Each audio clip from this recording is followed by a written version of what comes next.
Assalamualaikum warahmatullahi wabarakatuh. Alhamdulillahirrabbilalamin. Bersyukur kehadirat Allah SWT. Di kesempatan kali ini di edisi yang ke-76 COVID Talk on Webinar yang diselenggarakan oleh Muhammadiyah COVID-19 Common Center Pimpinan Pusat Muhammadiyah atau MCCC, diselenggarakan di ruang PSDM dan juga di link Zoom dimanapun Anda berada. Dan kali ini tema yang akan kita angkat adalah tentang strategi efektif pelacakan kasus COVID-19, terutama yang ada di Indonesia. Dan sudah bersama dengan kita dua narasumber yang nanti akan membahas. Yang pertama adalah Bapak Dr. Nur Alistiadi, SKM MKM, dosen Prodi Studi Kesehatan Masyarakat Universitas Muhammadiyah Surakarta. Dan yang kedua adalah Bapak Sutarman, SKM MKes, epidemiolog. Beliau adalah Ketua Perhimpunan Ahli Epidemiologi Indonesia, Satgas COVID-19 Dinas Kesehatan Provinsi Jawa Tengah. Dan beliau berdua sudah bersama dengan kita. Untuk itu nanti para Bapak dan Ibu sekalian peserta COVID Talk on Webinar di siang hari ini nanti diberikan kesempatan untuk berdiskusi dengan beliau dengan cara melakukan raise hand atau nanti angkat tangan atau dibuka mute-nya atau speakernya untuk bisa berdiskusi dengan beliau setelah paparan dua narasumber kita diselesaikan.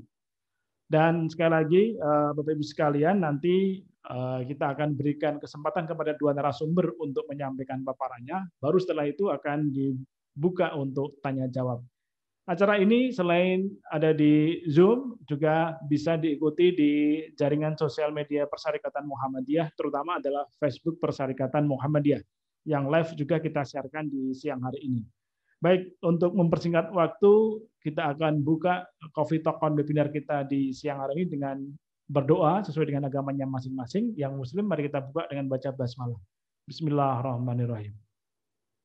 Dan berikutnya, apakah ada Pak Sayono? Kalau ada Pak Sayono, kami mohonkan untuk pengantar tentang tema ini. Pak Sayono ini adalah Ketua Ahli Kesehatan Masyarakatnya Perguruan Tinggi Muhammadiyah. Pak Sayono kayaknya ada ini. Baik, Pak Sayono, kami persilakan untuk memberikan pengantar, Pak. Semoga, Pak. Baik, terima kasih Pak Di Santosa. Assalamualaikum warahmatullahi wabarakatuh. Waalaikumsalam warahmatullahi wabarakatuh. Alhamdulillah, syukurillah, wala quwata illa billah, asyhadu an la ilaha illallah wa la syarika lah, wa asyhadu anna Muhammadan abduhu wa rasuluhu. Puji syukur pada siang ini kepada Allah SWT kita masih dilimpahi nikmat yang luar biasa di tengah pandemi COVID ini yang perlu kita catat bahwa sampai saat ini pandemi belum selesai dan di pandemi menjaga kesehatan keselamatan gua merupakan jihad utama.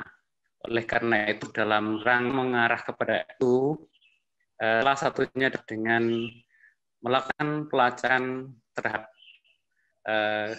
kemungkinan kasus baru di antara kejadian-kejadian yang ada. Namun ini tidak mudah karena banyak orang terinfeksi dan positif ternyata tidak menunjukkan gejala apapun. Ini kalau tidak terlacak berpilihan di masyarakat menimbulkan penularan baru yang tidak terkendali. Untuk itu, diskusi pada siang ini dari APKMMI bekerjasama dengan MCCC menghadirkan bagaimana strategi efektif melacak kasus COVID-19 upaya mengakui dan mendeteksi screening terkini dari kemungkinan munculnya kasus baru dari kasus yang ada. Dalam hal ini kami hadirkan dua orang yang kami anggap memiliki kemampuan yang mencukupi adalah Bapak Dr.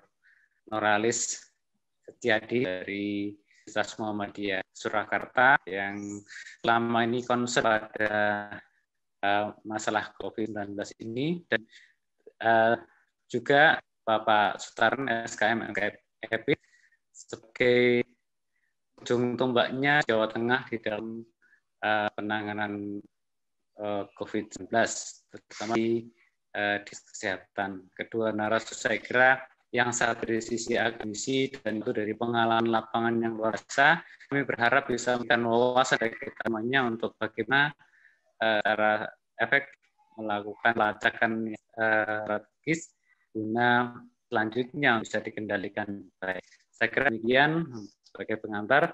Terima kasih. Assalamualaikum warahmatullahi wabarakatuh. Waktu kembalikan Bapak Budi Santoso. Baik, terima kasih Pak Sayono yang telah memberikan pengantar diskusi kita di siang hari ini. Dan tidak memperpanjang waktu, sekali lagi nanti kita berikan kesempatan. Yang pertama, Pak Sutarman SKMMKes, Ketua Perhimpunan Ahli Epidemiologi Indonesia, yang sekaligus juga Satgas COVID-19 Dinas Kesehatan Provinsi Jawa Tengah, untuk menyampaikan paparannya terkait dengan perkembangan COVID di Indonesia dan seterusnya, terutama adalah kejadian-kejadian faktual yang terjadi di Indonesia. Setelah itu nanti kita akan berikan kesempatan kepada Pak Dr. Nur Alistiadi SKMMKM untuk kemudian menyampaikan pesan kuat kepada kita semua terkait dengan strategi efektifnya untuk melacak kasus COVID ini. Kepada Pak Sutarman kami berikan waktu yang pertama untuk menyampaikan paparannya. Bapak, waktunya 20 menit dari sekarang. Dipersilakan, Pak. Assalamualaikum warahmatullahi wabarakatuh. Waalaikumsalam warahmatullahi wabarakatuh. Baik Bapak dan Ibu, terima kasih atas kesempatannya kami untuk menyampaikan pengalaman dalam pelaksanaan strategi efektif pelacakan kasus COVID-19 di Jawa Tengah. Pertama-tama bahwa materi ini untuk dilakukan atau sesuai dengan buku petunjuk penanganan COVID revisi yang ke-5.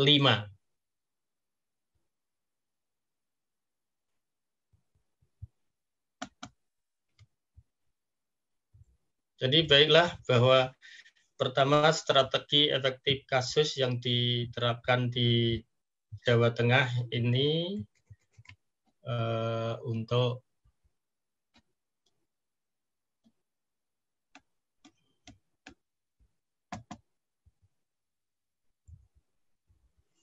baiklah kami memperkenalkan diri bahwa kami selaku fungsional madya ini terakhir yang ilmu yang saya terima adalah TOT tim penilai jabatan fungsional yang belum lama ini.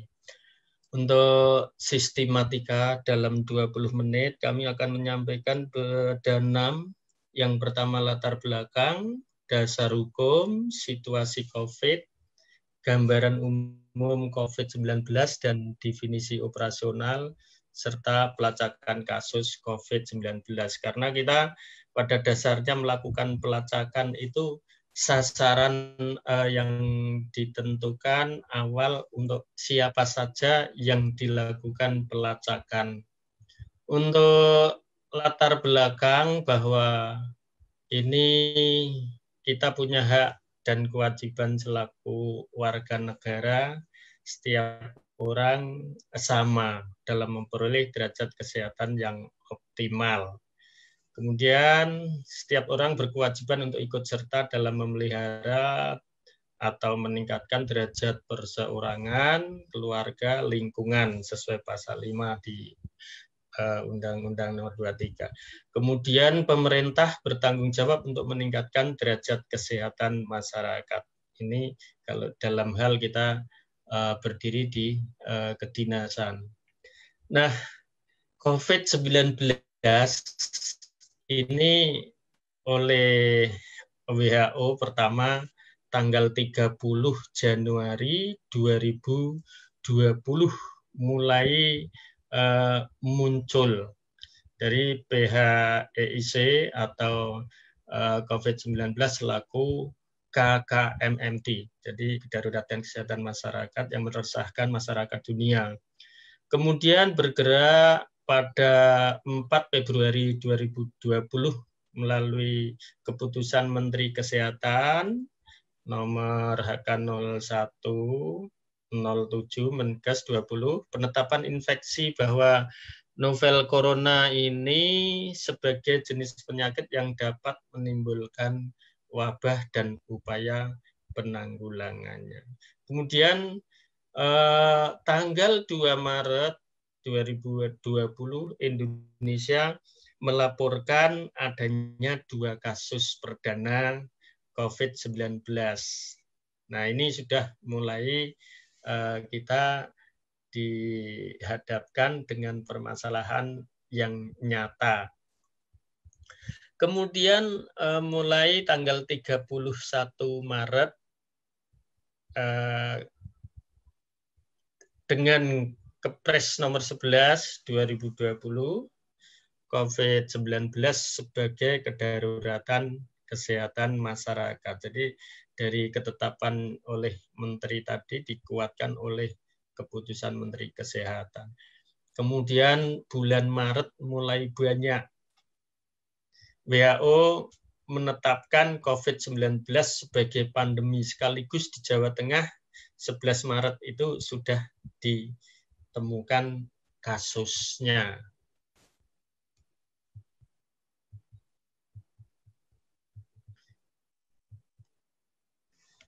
Untuk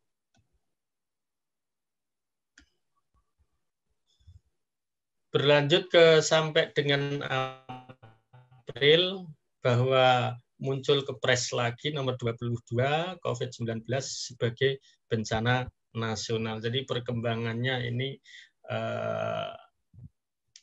menjadi permasalahan yang sangat serius.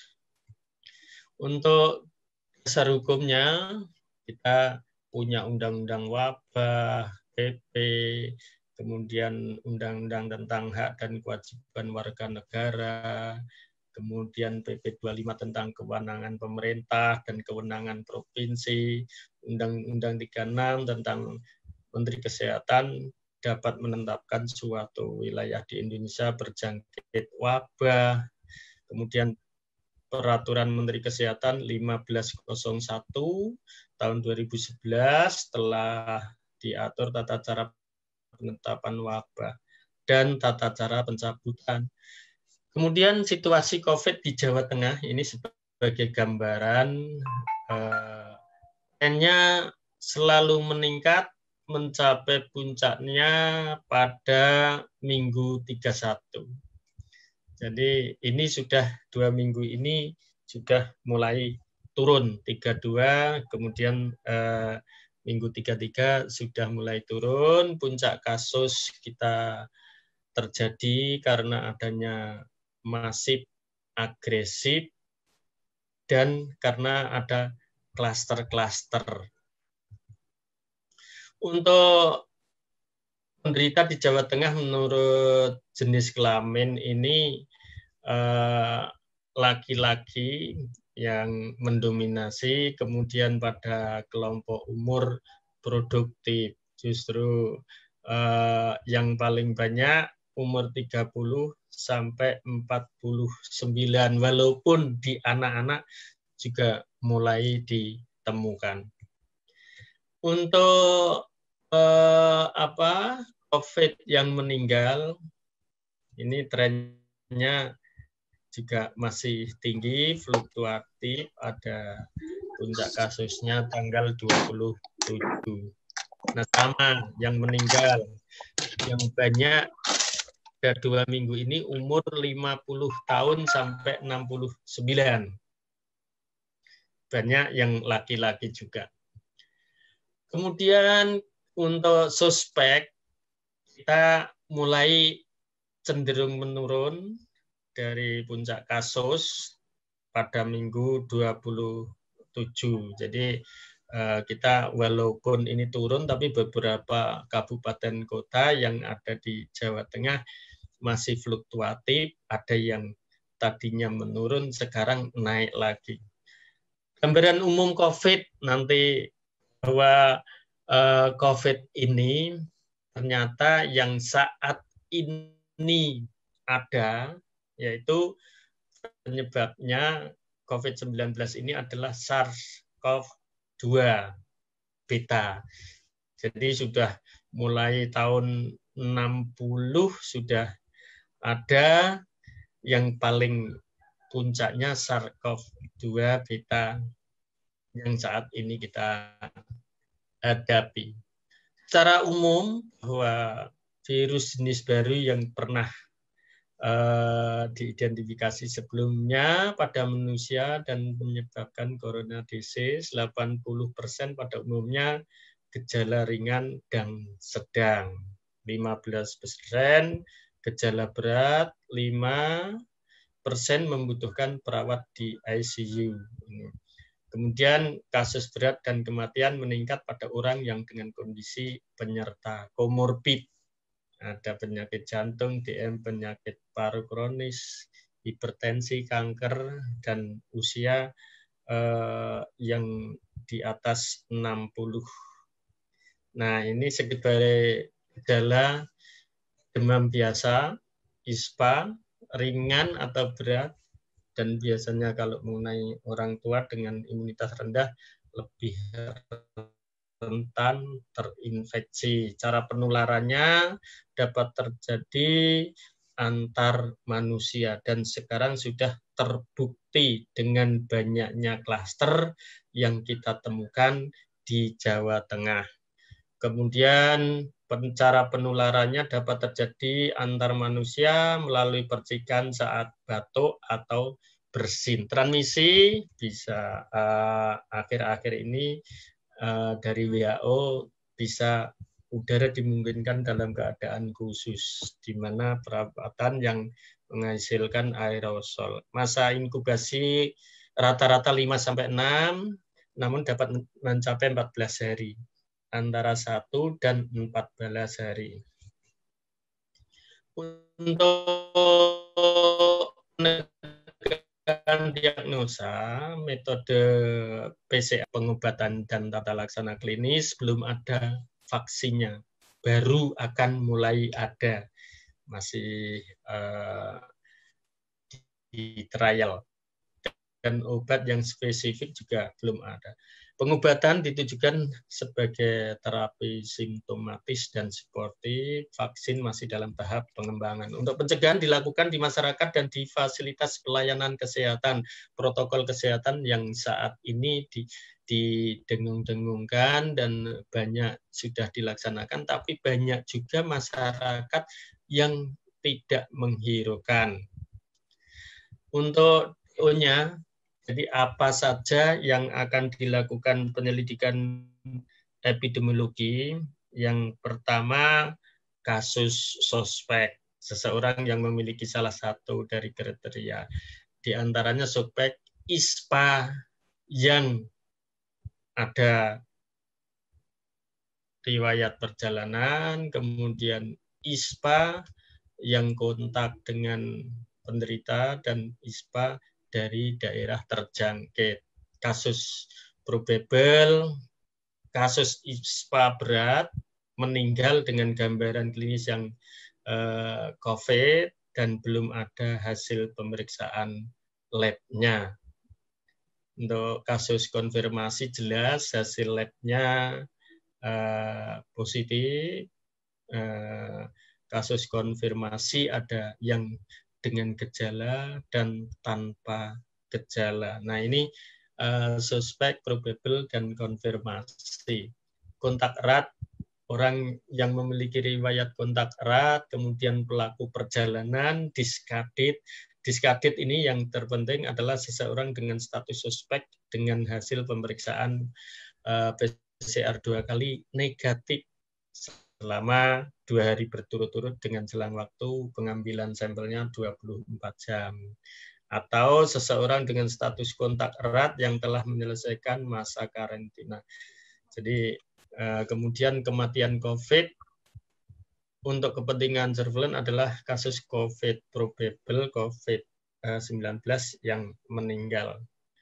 Sampai saat ini yang intensif karena masih transmisi masih berlanjut, karena penyelidikan atau dalam pelaksanaan di lapangan, tracing belum semua bisa kita tangkap. Jadi belum teridentifikasi atau belum tuntas, ada yang terlewatkan. Kemudian isolasi yang mandiri, tidak tuntas atau biasanya nggak betah di rumah, keluar rumah tanpa protokol kesehatan. Kemudian karena karantina tidak semua tracing di karantina, atau karantina tidak tuntas. Artinya karantina tidak dipatuhi,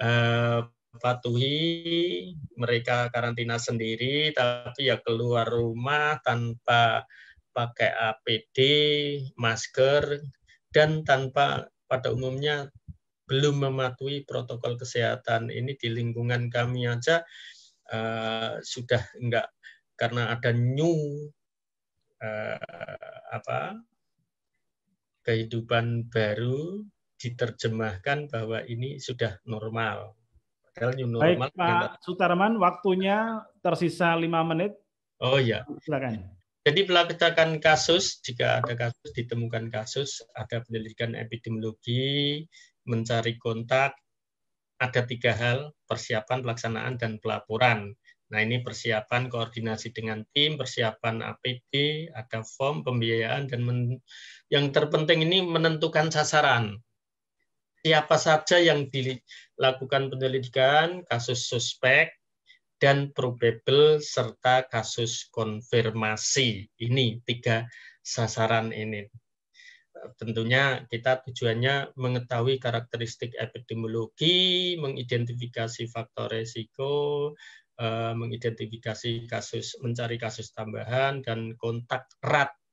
Nah, kita ada beberapa hal yang harus kita pertimbangkan, bisa melibatkan masyarakat untuk bisa berterus terang dalam menjawab apa yang kita tanyakan dengan identifikasi kontak yang semuanya tidak terlewatkan. Jadi identifikasi kontak ini sebagai gambaran kasus ini, kemudian kontak eratnya keluarga, kontak dari keluarga itu ada kontak lagi dengan tetangganya, kemudian tetangga tadi kontak lagi dengan tetangga lain. Artinya sampai lini ketiga. Ini semua berisiko. Nah, ini kalau tidak ketemu semua, biasanya hanya keluarga, kemudian mereka pulang, tidak ditindaklanjuti dengan yang lain. Nah, kami untuk pelaksanaan PCR, hal yang perlu diperhatikan dalam pengambilan swab hanya dilakukan kepada suspek untuk buku pedoman revisi 5. Pengambilan swab dilakukan kepada kontak erat yang bergejala saja. Kemudian hasil tracking yang bergejala diambil swab. Jadi kontak eratnya yang tidak bergejala bisa dilakukan karantina. Nah, ini di Jawa Tengah ada mobil PCR untuk membantu di lapangan. Langsung pemeriksaan di tempat. Nah, kontak yang bergejala, ini gambaran secara gamblangnya, diambil sampel VTM 2 kali dalam rentang waktu kurang dari 24 jam. Dikirim ke laboratorium. Kemudian bisa yang bergejala ini bisa dilakukan isolasi di rumah sakit atau bisa juga di rumah. Kontak yang tidak bergejala ini harapannya dikarantina dan dilakukan pengawasan dengan memenuhi protokol kesehatan jika keluar ini. Kalau tanpa pengawasan nanti mereka keluar masih bisa menulari masyarakat di luar. Nah, ini hanya contoh form untuk pelacakan, form 6 ini saya kira kalau ini diisi semuanya faktor risiko sudah bisa kita identifikasi. Nah, kira-kira ini kemudian apabila di lapangan ada kriteria yang penderita tambahan, ini ada kriteria perawatan pasien, pertama sebagai gambaran dari status karantina, bisa dikarantina atau isolasi mandiri, tempat karantina, fasilitas khusus bisa di rumah sakit, kemudian yang berat rumah sakit atau rumah sakit rujukan. Nah, tempatnya bisa rumah sendiri, rumah sakit, dan rumah sakit yang rujukan yang berat. Nah, ini gambarannya saja. Kemudian yang terpenting pencatatan dan pelaporan COVID-19 ini, karena penyelidikan epidemiologi, laporan penyelidikan epidemiologi supaya disampaikan ke stakeholder, laporan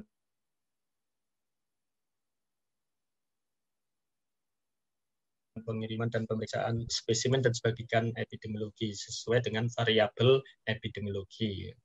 Walaupun kita diminta laporan harian secara agregat untuk kepentingan program. Nah, ini pencatatan dan pelaporan sudah ada yang online dari All New Record, kemudian dari untuk laboratorium rumah sakit yang ditunjuk untuk melakukan pemeriksaan COVID bisa langsung mengisi ke All New Record. Tapi Jawa Tengah juga punya online, yaitu yang sudah di bridging ke All New Record dari Corona Jateng. Nah, ini sebagai gambaran Bapak dari saya, alur pencatatan pelaporannya. Nah, terima kasih.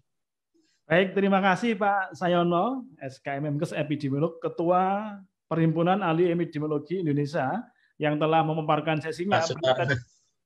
Ya, beliau tadi memberikan gambaran pada kita tentang begitu besar angkanya kalau kita hitung nasional ya, dengan angka 5% tadi itu yang kemudian terinfeksi, saya kira sangat tinggi sekali kalau kemudian kita hitung dengan jumlah yang telah ada di Indonesia saat ini. Dan kecenderungannya memang datanya masih semakin meningkat, apalagi daerah Jawa Tengah, Jawa Timur, daerah istimewa Yogyakarta, bahkan kemudian kalau kita lihat di daerah Kalimantan Selatan juga menunjukkan angka yang cukup tinggi. Dan juga di beberapa daerah yang lain ya, DKI saya kira masih memegang angka yang sangat besar juga untuk penyebaran virus corona ini.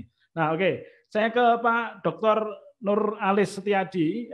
Pak Alis, kalau kita tadi mereferensi data yang disampaikan Pak Sutarman, tentu sebenarnya itu baru gambaran kecil di Jawa Tengah yang bisa kita tarik luas ya ke seluruh Indonesia, dari Aceh sampai dengan Papua. Ada beberapa permasalahan, misalnya penggunaan alat yang belum masif di beberapa daerah dan yang lain sebagainya gitu. Sehingga kemudian ada daerah yang tinggi, ada daerah yang rendah angka-angkanya. Dalam paparannya Pak Nur Alis akan kami mohonkan untuk mendetailkan bagaimana strategi kemudian COVID ini mampu dilacak oleh para pihak. Dan tentu tidak hanya pemerintah ya, tapi kemudian juga non-pemerintah juga punya andil peran yang bisa dilakukan untuk ikut berkontribusi melacak si COVID Corona ini. Monggo Pak Dr. Nur Alis Setiadi, kami persilakan waktunya sama dengan waktunya Pak Sutarman. Dan mohon berkenan teman-teman sekalian yang ada di Zoom untuk diperlihatkan videonya, sehingga nanti Pak Nur Alis bisa melihat, menyimak bersama teman-teman yang hadir di sini. Bu Rektor Universitas Aisyah, ini ada Bu Warsiti juga hadir, beberapa rektor perguruan tinggi Muhammadiyah hadir di sini. Ini saya kira sangat menarik ini. Dan teman-teman yang lain kami persilakan untuk menunjukkan videonya. Baik Pak Nur Alis, kami persilakan. Terima kasih Pak Budi Santoso. Untuk mengurangi koneksi, saya nonaktifkan kamera saja ya. Oh baik Pak. Oke. Pada hari ini, tanggal 15 Agustus, kita itu berada di apa ya? Dikatakan penghujung ya bukan penghujung, dikatakan awal ya bukan awal, dikatakan akhir yang belum berakhir. Jadi kita tuh berada di keadaan yang serba sulit dan lain sebagainya. Maka saya tidak bicara tentang. Apakah paparannya bisa ditayangkan, Pak? Iya, Pak.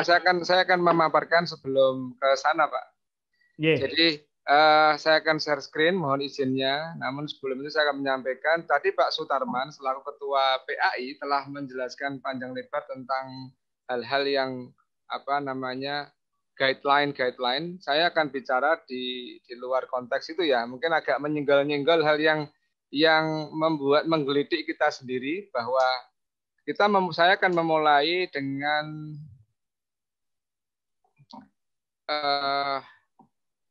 berikut ini, gitu.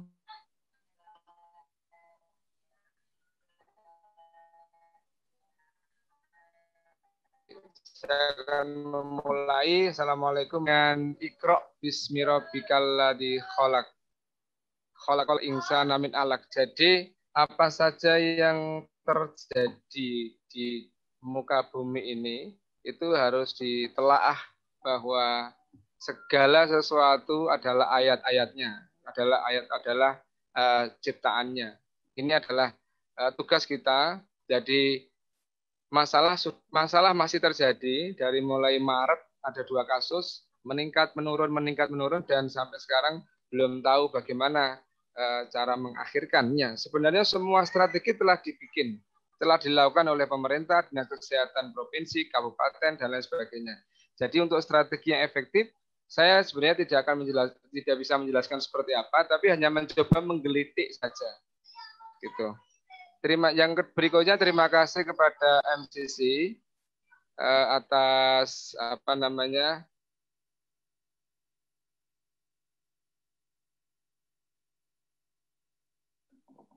atas undangannya di dalam diskusi kali ini. Saya lebih banyak diskusi, tapi akan saya percepat. Nah,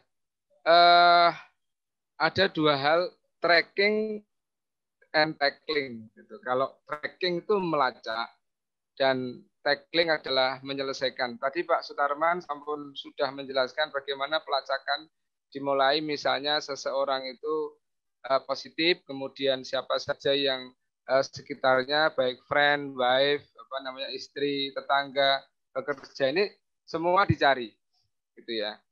Ini adalah pelacakan. Namun pelacakan jangan berhenti pada pelacakan, tentu tidak berhenti di sana. Tugas pemerintah dan semuanya adalah pada tackling, yaitu memecahkan masalah.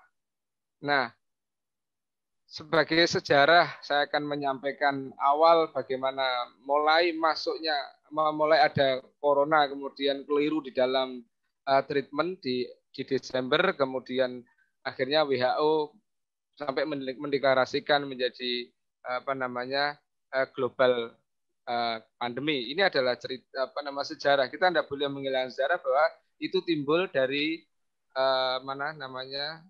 Desember dari Wuhan. Nah, dimulai dari kasus yang tidak dinyana-nyana dalam bahasa Jawa ya.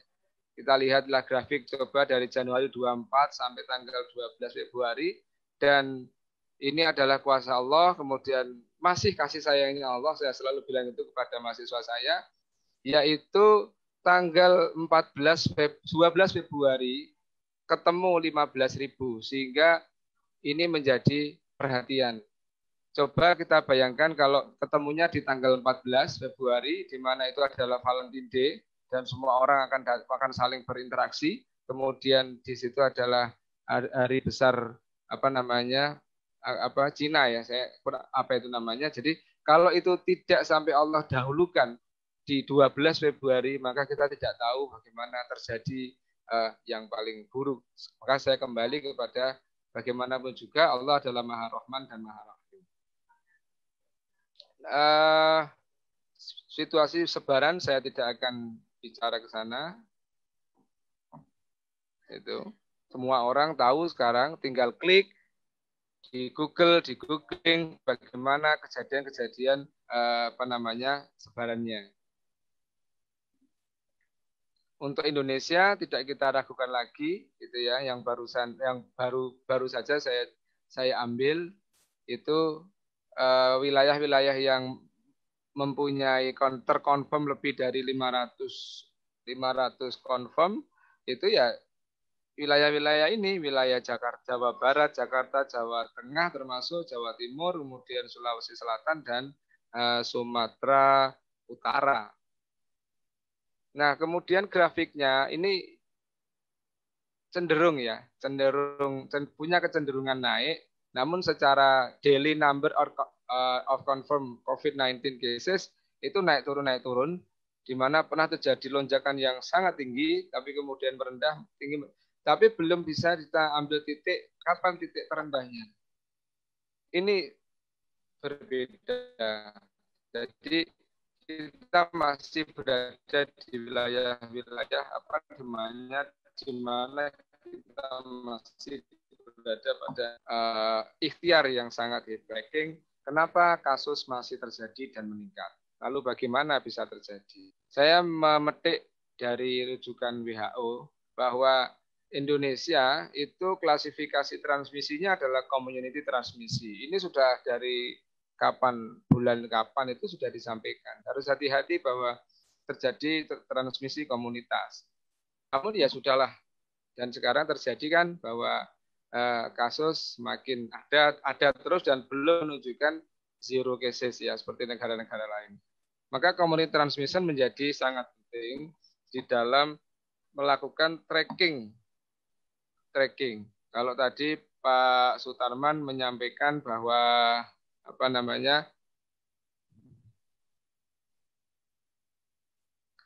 tadi menyampaikan tentang klaster, tapi kemudian WHO juga menyampaikan bahwa Indonesia masuk pada kategori community transmission. Lebih cepat saja, saya akan nggak jelaskan ini, nanti ada di slide. Kemudian sebenarnya strategi objektifnya sudah ada di WHO, termasuk bagaimana rapid identifikasi, diagnosis and management of cases, identification and follow-up of the context, kemudian sampai pada health measures for travelers and awareness raising of the population. Sebenarnya untuk trackingnya itu guideline dari pemerintah, dari WHO, kemudian dari pemerintah, sampai kemudian beberapa revisi yang disampaikan tadi, itu sebenarnya tidak ada masalah, tidak ada problem, bahwa itu semua bisa dilakukan di dalam pelacakan kasus. Nah, tapi ada kemudian di masyarakat itu terjadi pertanyaan, kasus meningkat, kenapa bisa terjadi? Ya, ada asumsi, namanya juga asumsi ya. Pengetesannya banyak, jadi ada pengetesan masif yang akhirnya ditemukan kasus karena pengetesannya banyak, tidak seperti awal-awal. Dan pengetesannya lebih bagus karena standarnya tidak rapid, tapi standarnya adalah menggunakan swab dan ditambah dengan TGM, gene export yang digunakan untuk melihat keakuratan dari infeksi. Kemudian orang yang terinfeksi memang sudah banyak, tetapi baik tanpa gejala, dengan gejala, dan bahkan sampai sakit. Atau memang sudah banyak yang terinfeksi seperti flu. Orang terinfeksi, tapi ada yang tanpa gejala, ada yang dengan gejala, tapi tidak kemudian tidak ada gejala tapi gejala ringan maksud saya, tidak sampai gejala berat yang kemudian harus di rumah sakit. Asumsi-asumsi ini yang kemudian berpikir punya pikiran jangan-jangan dan jangan-jangan, tapi ini nggak boleh kita biarkan. Nah, kenapa penularannya begitu cepat terjadi? Semuanya sepakat dari One Health itu sepakat bahwa yang membuat meningkat adalah tentang adanya human to human transmission. Memang kan sepakat bahwa ini adalah human to human transmission yang diawali dengan droplet, diawali dengan airborne disease, kemudian kemudian WHO menyampaikan ini adalah droplet, kemudian yang berikutnya adalah airborne disease lagi.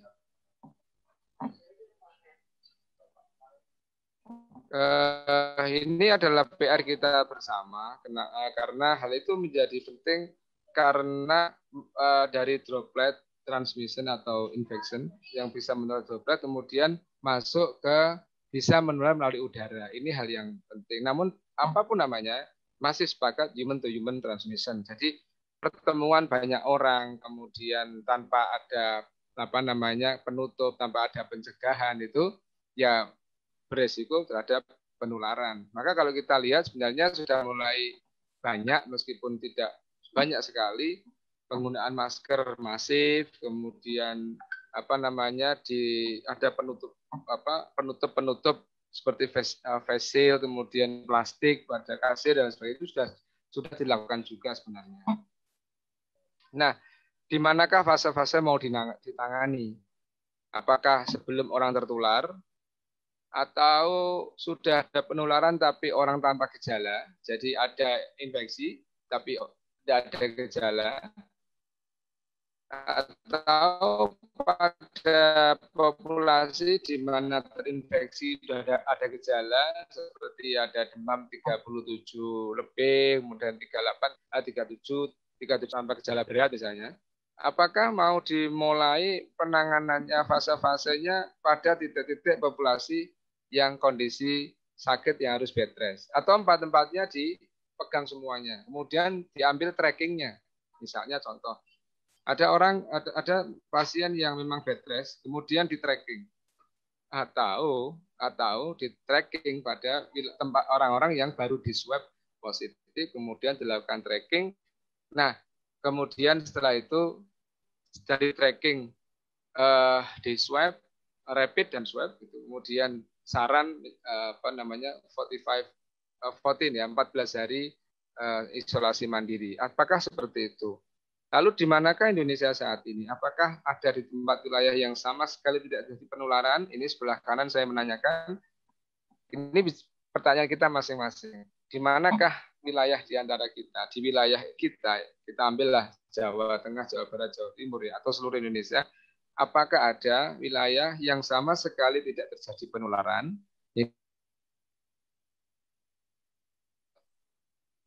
Tidak ada, ya itu bagus. Tapi kalau ada, lalu tracking ini menjadi harus sangat penting diperhatikan, dan tidak hanya tracking, tapi harus disupport dengan health promotion.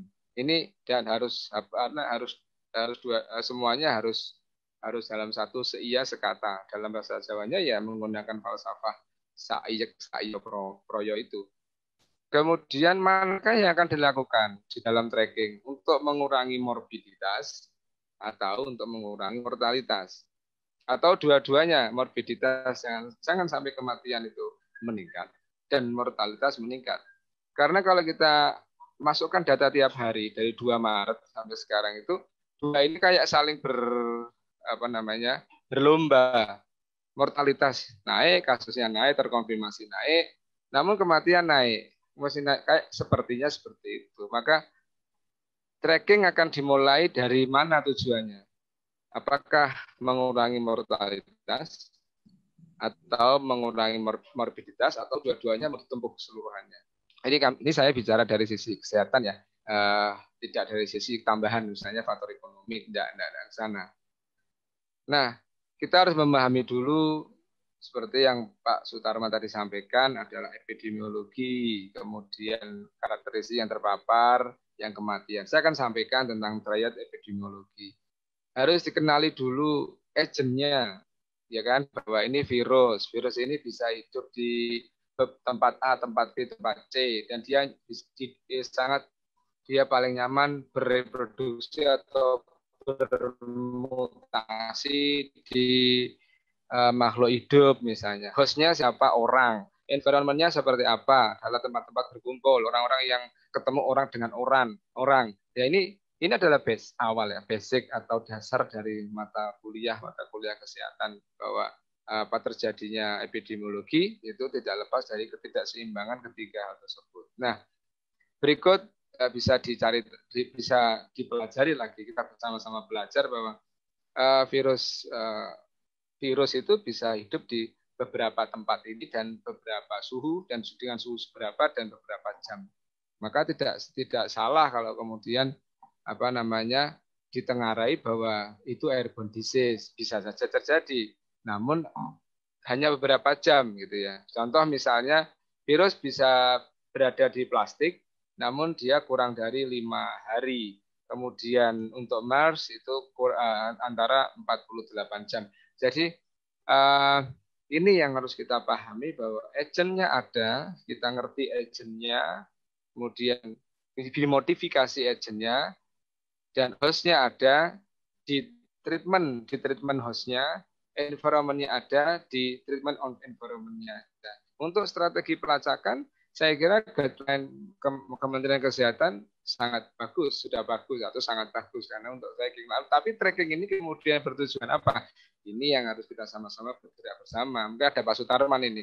Jadi tracking ini digunakan ya mestinya untuk mentreatment ketiga triad epidemiologi tadi agar sama-sama dalam satu keseimbangan. saya akan membabarkan bahwa yang meninggal, yang kasus yang positif itu memang ada di antaranya, bahkan tulisan-tulisannya ada tambahan komorbiditas gitu ya. Yang meninggal juga ada dengan komorbiditas tertentu. Ini adalah data yang kemudian kita dapatkan dari webinar-webinar, kita bisa lihatlah. Artinya misalnya hipertensi, ini adalah bagian dari penyerta-penyerta. Tapi permasalahannya, ada hal lain, bahwa ada yang meninggal tapi tanpa komorbid. Kasus positif tanpa komorbid, jadi dia tidak ada komorbid tapi positif. Nah, kemudian ada yang meninggal tanpa komorbid. Nah, inilah yang bahasa public health promotion ke masyarakat ini yang dari awal kali ini agak gimana gitu. Saya nggak bisa ngomong.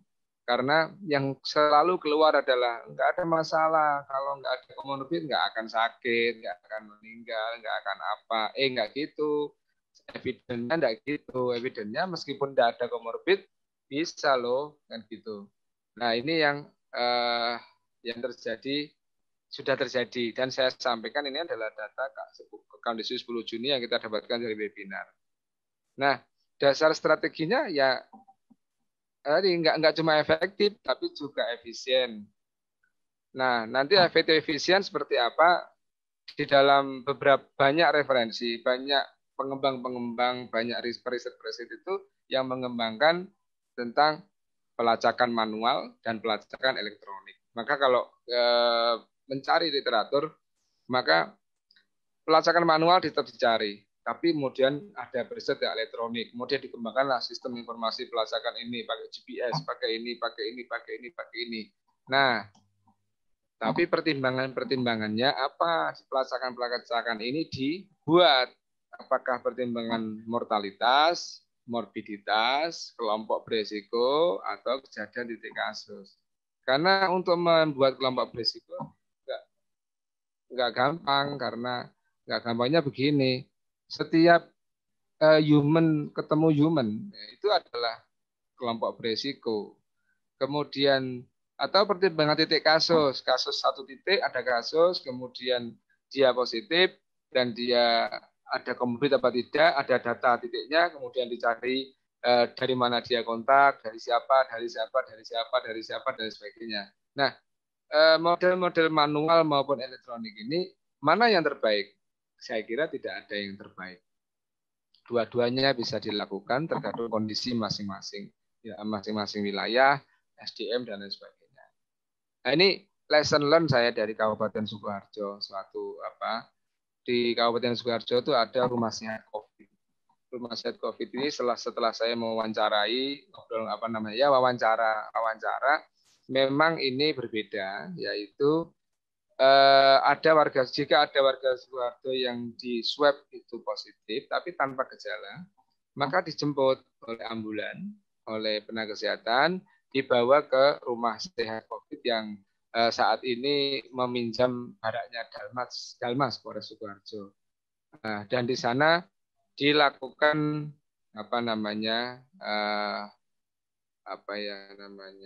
dirawat, tapi dia tidak ada gejala, dirawat sampai kemudian dinyatakan negatif swab selama 2 kali, kemudian dinyatakan dan pulang. Dan alhamdulillah ya orang yang semua yang dirawat di sana tidak ada yang menjadi sakit, kemudian yang sembuh dibawa pulang atau diantar pulang kembali. Ini lesson learn atau kita belajar di Kabupaten Sukoharjo. Sebagai penutup, jauh hari tentang adanya COVID ini, Rasulullah SAW, baginda Rasul kita itu sudah wanti-wanti tentang hal-hal yang bisa menimbulkan penyakit, ya. Kemudian bagaimana penyakitnya itu bisa diintervensi, ya, sampai kemudian kalau boleh menggunakan kalimat tidaklah melintasi wadah yang tidak tertutup atau kantong air yang tidak diikat tali, melainkan wadah itu hinggap di dalamnya. Jadi sudah banyak. Kemudian tentang bersin juga Rasulullah jauh-jauh sudah menyampaikan dan dalam meletakkan kedua tangannya di muka dan menahan suaranya. Jadi untuk menutup bersin sudah dari dulu kita kita mendapatkan itu. Dan bersin tidak ada salahnya karena dia proses fisiologis. Jadi kalau ada kampung kawasan wahing di karung itu ya sebenarnya tidak boleh. Karena bersin itu fisiologis. Gitu ya.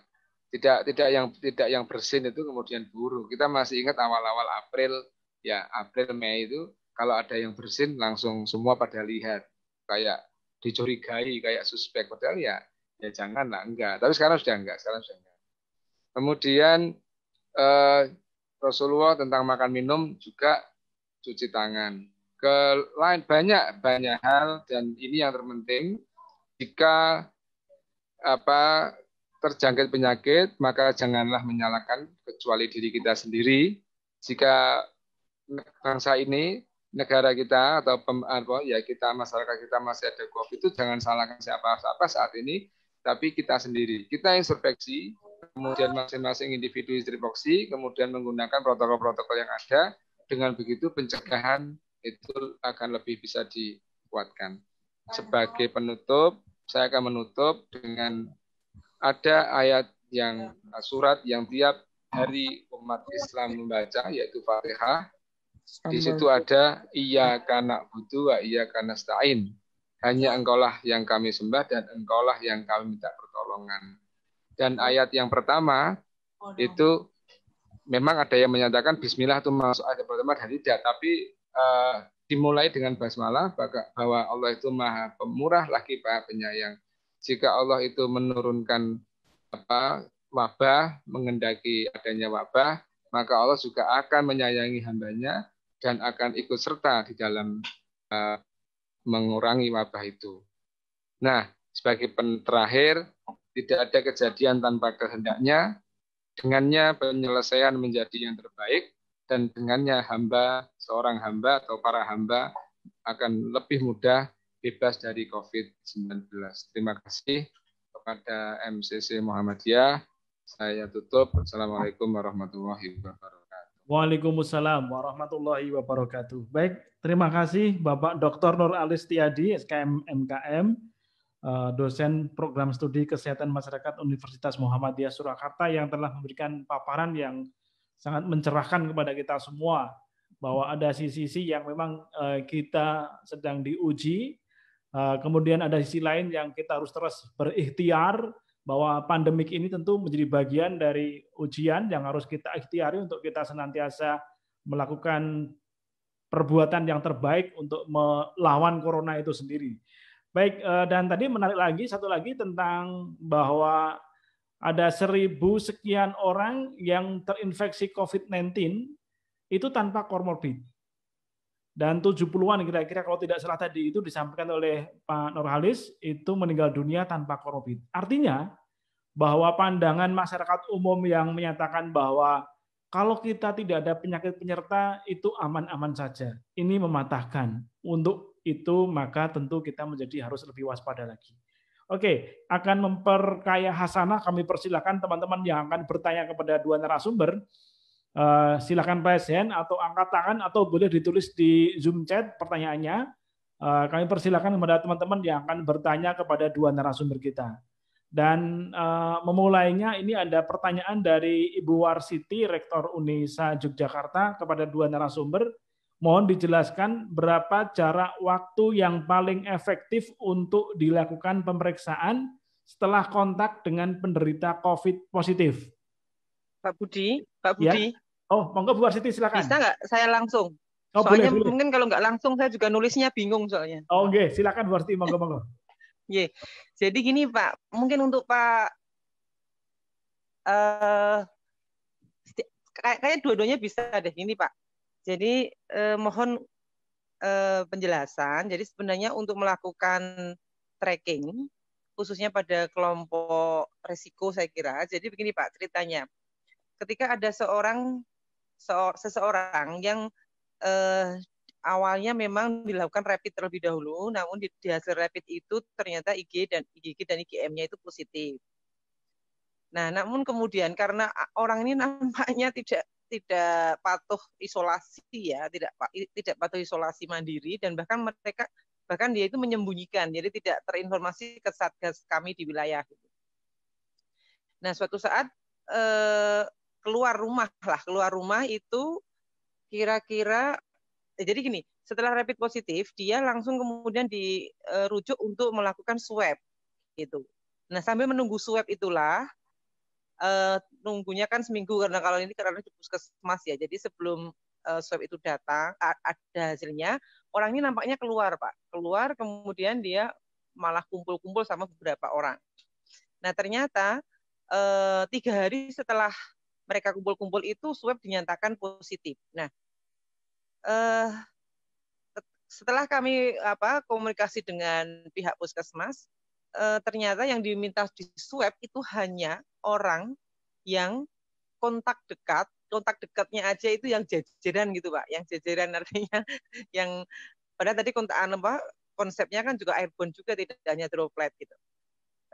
Yang jajaran yang dekat kemudian yang lebih dari 15 menit. Nah, pertanyaan saya, ketika orang yang baru kontaknya itu berarti kan belum ada 3 hari, kemudian dia di rapid itu non-reaktif, apakah memungkinkan ini itu nanti berkemungkinan untuk bisa sebenarnya dia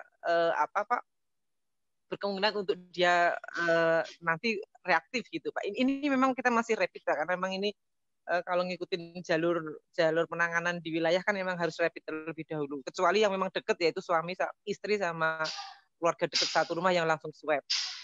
Nah, pertanyaan saya itu, Pak, orang-orang yang kontak pada saat dia itu baru dinyatakan reaktif sebelum swabnya itu ada, itu apakah perlu di tracking, Pak? Karena yang di tracking nampaknya hanya yang tadi, yang setelah yang hanya 3 hari menjelang dia diumumkan bahwa swabnya positif itu, Pak.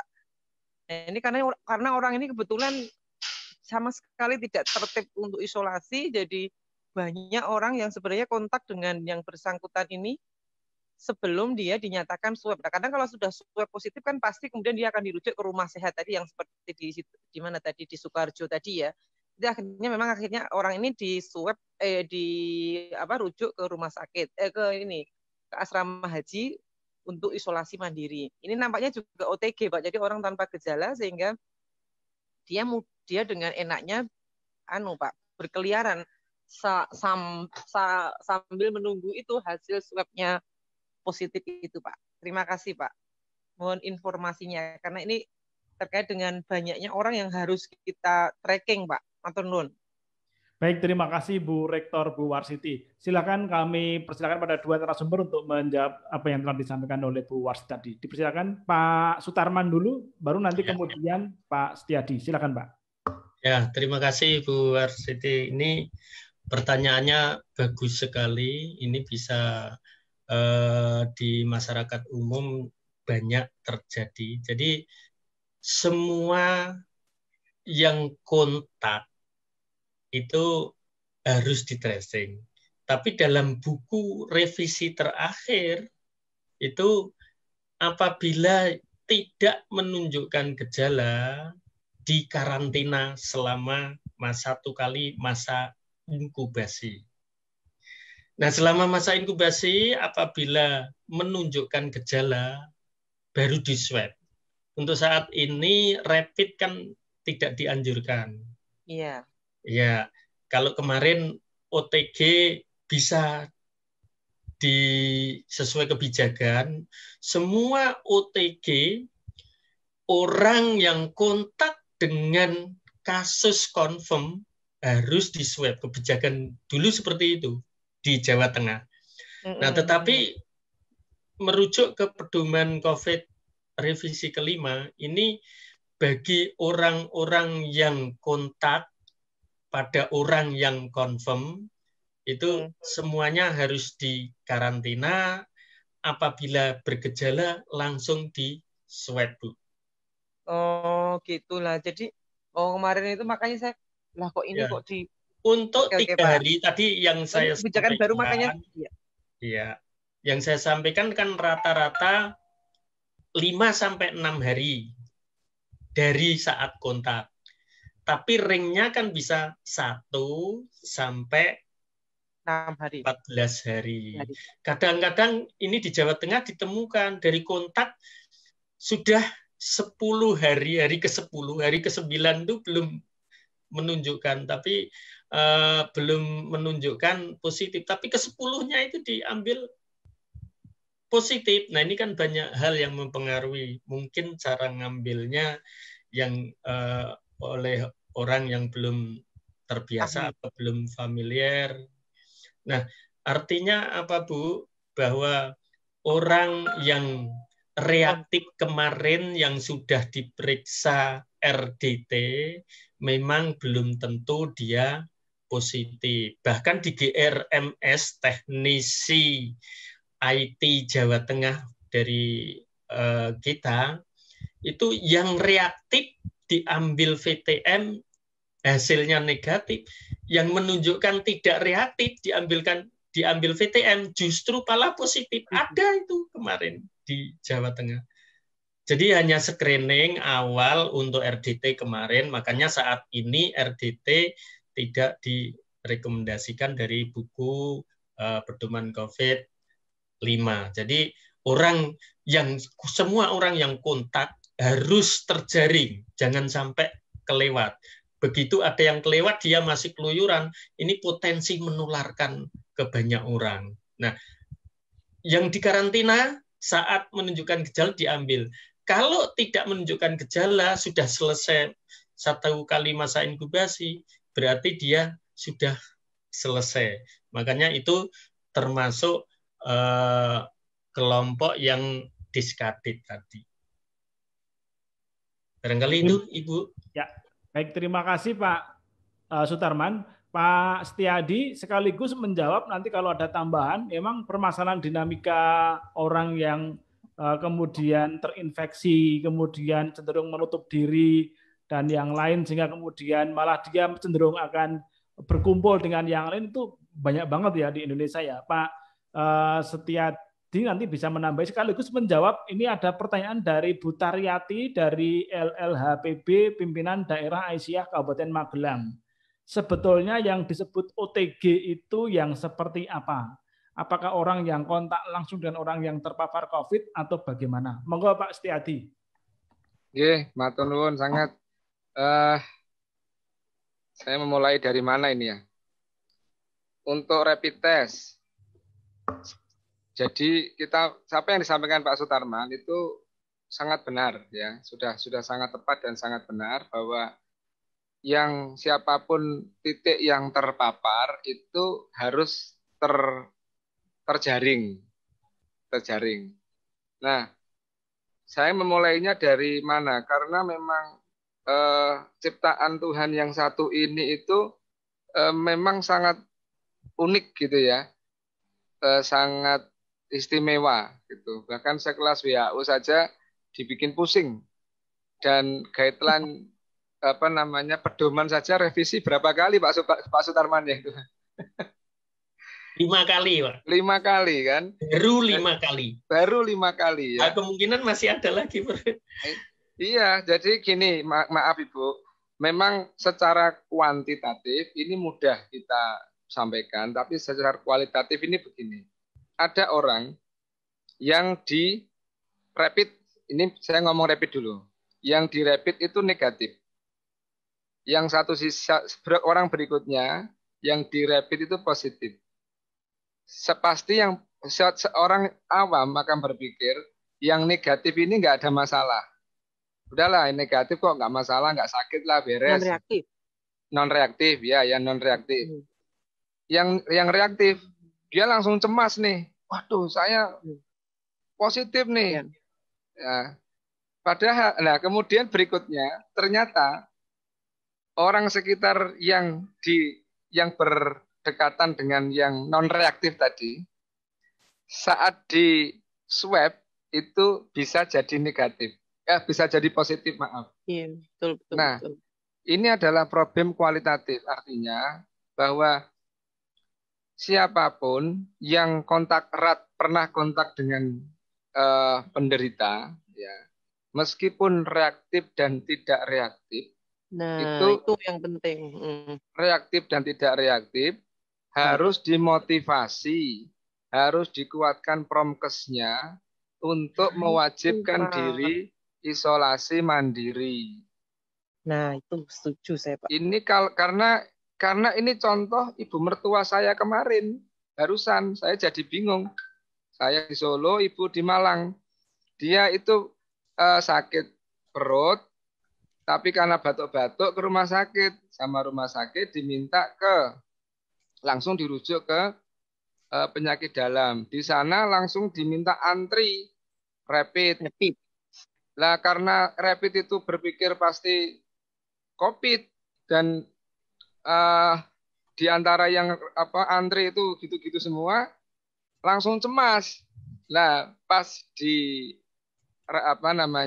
di rapid reaktif, langsung nangis. Jadi nangis dan dia merasa, aduh, nah aku kok COVID. Nah, saya sampaikan, Bu, kalau reaktif itu belum pasti COVID, masih ada tes lanjutan yaitu swab. Akhirnya rumah sakit memutuskan untuk pulang dan isolasi mandiri. Jadi dua-duanya harus tetap diupaya promkeskan. Jadi pelacakan harus dikuatkan dengan pendampingan atau upaya promosi kesehatan. Bahwa begini loh. Nah, memang susah kalau kemudian dibenturkan ekonomi, Bu Rektor. Nah, saya kerja itu masa saya tidak boleh kerja. Nah, ini memang, tapi kita bisa menjawab, kalau ibu kerja, ya silakan bekerja. Karena kan gimana lagi, kita tidak bisa melarang orang tidak kerja. Tapi penggunaan masker, harus membawa sanitizer mandiri, menjaga jarak dengan orang yang kita tidak tahu, jangan-jangan dia memang non-reaktif, tapi pas berhubungan dengan orang, dan orang itu malah dia terkonfirmasi. Kita kan nggak tahu orang yang terkonfirmasi itu. Jadi saya hanya bicara itu, Bu, meskipun reaktif dan non-reaktif, saya kira untuk Aisyah, Muhammadiyah itu tetap menyarankan beliau-beliau yang kontak untuk melakukan isolasi mandiri dan melaksanakan protokol lah, menggunakan masker, membawa sanitizer mandiri, dan itu tidak mahal kok, nggak mahal. Berapa sih harga masker kan gitu ya. Kemudian sanitizer pun bisa pakai sabun kok. Jadi sabun kalau pengen murah ya yang sabun yang 2.000 itu juga nggak apa-apa dipakai, dibawa kemana-mana. Jadi tidak ada problem sebenarnya. Ini saya menjawab itu, Bu. Yang kedua tadi tentang OTG, di dalam pedoman sudah diganti OTG ini menjadi lebih gampang, yaitu terkonfirmasi dan tidak terkonfirmasi, gitulah. Pak Sutarman lebih jelas itu, bisa menjelaskan. Tapi istilah OTG ini sudah direvisi. Nggih, Pak Sutarman, nggih. Monggo Pak penjelasannya, Pak. Nggih. Ya. Jadi memang dulu ada istilah OTG, ODP, kemudian PDP. Saat ini hanya suspek. Nah, suspek itu yang punya gejala. Salah satu gejala ISPA, dan mereka ada riwayat dari bepergian daerah yang terjangkit. Nah, padahal di Indonesia saat ini, kalau kemarin itu dari luar negeri biasanya yang kita tangkap, yang masuk. Nah, saat ini semua di Indonesia terjangkit. Artinya apa? Salah satu gejala ISPA kalau dia dari bepergian itu suspek. Nah, ODP sudah nggak ada. Sekarang orang yang kontak dengan penderita dilakukan karantina karena belum punya atau belum bergejala ISPA. Pilek, batuk, belum. Jadi semua orang yang kontak harus dikarantina. Apabila dalam karantina selama masa 1 kali inkubasi tidak ada gejala, ya sudah. Itu menjadi kelompok diskredit. Tapi kalau ada gejala, diambil VTM, Bu. Jadi ODP sekarang sudah nggak ada. Jadi pokoknya saya kontak, berarti saya dengan kesadaran sendiri saya mengkarantina di rumah. Kontak dengan keluarga jangan, ya juga dihindari. Kalau keluar ya dihindari. Kalau sangat penting, bawa masker, bawa tadi yang disampaikan beberapa hal dari Pak Setiadi untuk preventifnya. Jadi ODP saat ini sudah nggak ada, Bu. Padahal orang sudah mulai terbiasa dengan ODP, PDP gitu. Tapi ternyata di buku revisi 5 sekarang sudah nggak ada lagi. Artinya orang nggak ada gejala ya sudah karantina, ditunggu ada gejala. Apabila dia telah terpapar atau sudah pernah kumpul dengan yang diidentifikasi confirm. Barangkali itu, Ibu. Pak Tarman, mohon maaf sekali. Saya masih kepikiran satu, Pak Tarman. Iya, boleh. Jadi gini, Pak Tarman. Kalau memang seperti itu, sekarang sudah ada buku 5 dan kemudian kebijakannya sudah baru gitu ya. Namun kenapa di puskesmas itu masih ini ya, Pak ya? Artinya kebijakan itu apakah sudah juga dijalankan ke tataran layanan kesehatan primer? Karena di puskesmas sendiri ketika itu lebih baik sebenarnya yang tadi itu sebenarnya malahan ketika ada orang yang kontak dengan terkonfirmasi atau penderita COVID positif, itu tadi malah lebih baik karantina 14 hari itu yang diminta daripada diminta COVID, daripada diminta rapid.